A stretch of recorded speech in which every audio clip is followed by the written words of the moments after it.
கருத்தே ஆய பொய்யட சூது கொண்டு உண்மையில் கவர வேண்டாம். வையமும் அரசும் வாழ்வோ வாங்குகை கருத்தே ஆகே பொய்யடர் சூது கொண்டே உண்மையில் கவர வேண்டா. துரியோதனா வேண்டாம், யாருமே செய்யாத பிழைகளை செய்கின்றாய். சூதாட்டம் வேண்டாம். என் மக்கள் தருமனுக்கு ஒன்றும் தெரியாது. வெள்ளை உள்ளம் கொண்டவள், அன்பு நெஞ்சம் உடையவள், யாதொன்றும் தெரியாதவள் தருமள். வேண்டாம் துரியோதனா, நீ போடுகிற திட்டமெல்லாம் நான் தெரிந்தவனடா துரியோதனா. அப்பா, ஐயனின் தந்தை ஓலை, ஐயனின் தந்தை ஓலை ஐவருக்கும் எழுதிவிட்டால் மெய்யூர மறுத்து சொல்லார் வேண்டின தருவர் அன்றே.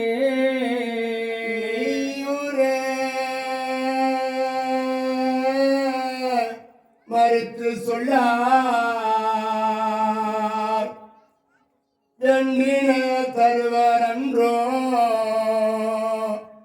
மகனே துரியோதனா, ஒன்றும் தெரியாதே எமது பாண்டவர்களுக்கு நீ தீங்கு செய்யாதே. சூதாட்டம் வேண்டாம், சூது மார்க்கம் வேண்டாம். ஐயனின் தந்தை ஓலை, உன் தந்தை ஒரு நிருபத்தை எனக்கு கொடுத்தால், அந்த நிருபத்தை கொண்டு போய் தருமிடத்திலே கொடுத்தால், அந்த நிருபத்தை படித்து உனக்கு ராஜ்யம் வேண்டும் என்று சொன்னால் அந்த நிருபத்தை கொடுத்து விடுகின்றேன். அந்த ராஜ்யத்தை அந்த துரியோதனா உனக்கு கொடுத்து அவன் காடு புகுவானடா என் கண்ணே. வேண்டாம் துரியோதனா, ஐயனின் தந்தை ஓலை.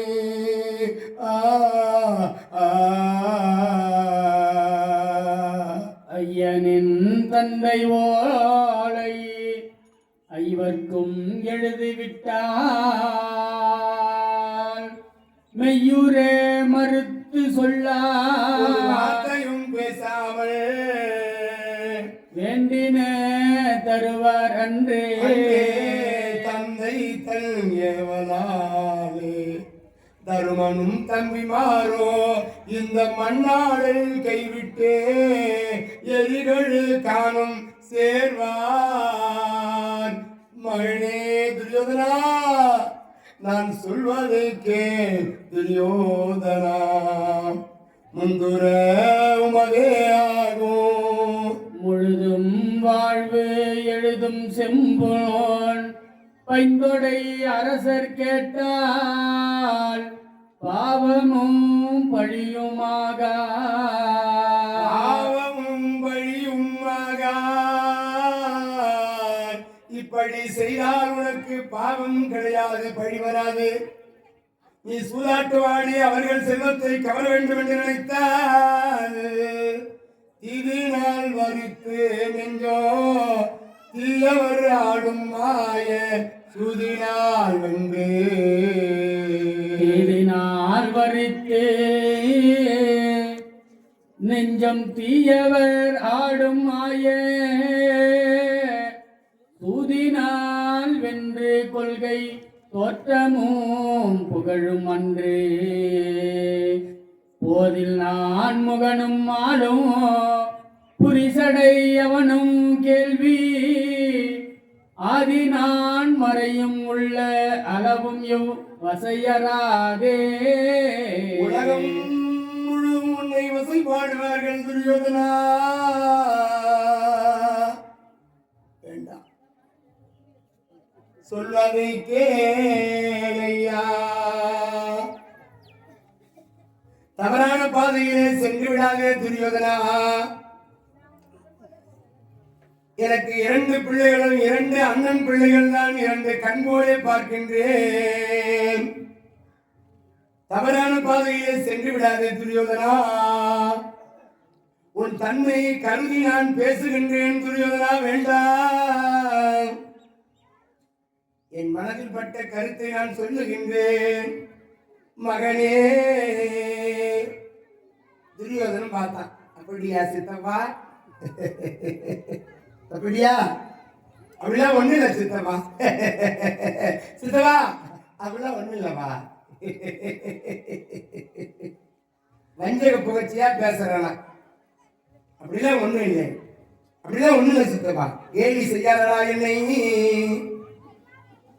துரியோதனா. நான் சொல்வதை கேள் துரியோதனா.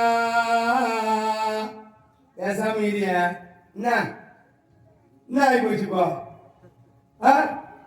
ஓதனை பண்ற என்ன ஆகி போச்சு? தங்குற இடம் யாருத? நீ தங்கிங்கிற இடம் யாருத? எந்து சாப்பிடுற 3 வேலையா யாருத? எந்து எல்லா வசதியும் நாங்க செஞ்சு கொடுத்துக்கிறோம். உன் எண்ணம் எல்லாம் சிந்தனை எல்லாம் அந்த பாண்டவர் மேலையா? என்னையா என்ன பார்த்தா விதிநாள் விதி வேலை செய்கிறது. இந்த விதி வேலை செய்து நம்ம என்ன பண்ண முடியும்? யார் ஒண்ணும் பண்ண முடியும். விதி வேலை செய்கிறது என்று புறப்படுகிறார். அப்போதுதான் முடிவு பண்ணாரா, இனிமேல துரியோதனுக்கு அறிவுரை சொல்லக்கூடாது. சிலருக்கு எம்மா தான் அறிவுரை சொன்னாலும் எத்த சொன்னாலும் கேட்க மாட்டாங்க. அவங்க செய்யறது தான் செய்வாங்க. அந்த கருத்தை பீஷ்மாச்சாரி எப்போ எடுத்துக்காராம். துரியோதனன் மட்டும் எதையும் சொல்றது கிடையாது. அப்படி சொல்லணும்னா கூட யாரையாவது அழைத்து அவங்க கிட்ட தான் சொல்லுவார். துரியோதனன் நேரடியாக சொல்ல முடியாது. பீஷ்மாச்சாரி அவர் மோசமான ஆள். இப்ப திருநாட்டு மகாராஜா விதுரனை அழைக்கிறாராம். தம்பி விதுரா, அண்ணா என்ன அப்படி ஒரு நிறுவத்தை தருகிறேன், கொண்டு போய் பாண்டவனிடத்திலே கொடுக்க வேண்டும், தர்மலிங்கு வர வைக்க வேண்டும். அண்ணா, மகன் தான் தவறு செய்கிறான், நீங்களும் தவறு செய்கிறீர்களே அண்ணா. அபாயமான வழியிலே பிள்ளைகள் செல்கிறார்கள், அபாயமான பாதையில் போறாங்களே, கம்முன்னு பார்த்துக்கிறீங்களே, கண்ணு தானே தெரியல உங்களுக்கு, வாய் பேசி சொல்லக்கூடாதா? அடே இல்லையா, என்னடா பாட்டுன்னு பேசினாங்க. நான் சொல்றது கேள். ஒரு நிருபத்தை எழுதி கொடுக்கிறேன். இந்த நிருபத்தை கொண்டு போய் அந்த தருமனத்திலே கொடுத்து உங்கள் பெரியப்பா வர சொன்னாருன்னு போய் சொல்லு. இங்கேயும் விதி விளையாடுகிறது என்று அந்த நிருபத்தை வாங்குறார். மனசெல்லாம் வலி வேதனை, இப்படியெல்லாம் துரியோதனன் செய்கிறானே என்று அந்த நிருபத்தை கண்ணீரோடு திருநாற்ற கையிலிருந்து வாங்கினாராம். இப்போ நாடகத்தில் இலக்கணகுமாரனுக்கு பூணூல் கல்யாணம் என்று அழைத்ததாக சொல்லுவார்கள்.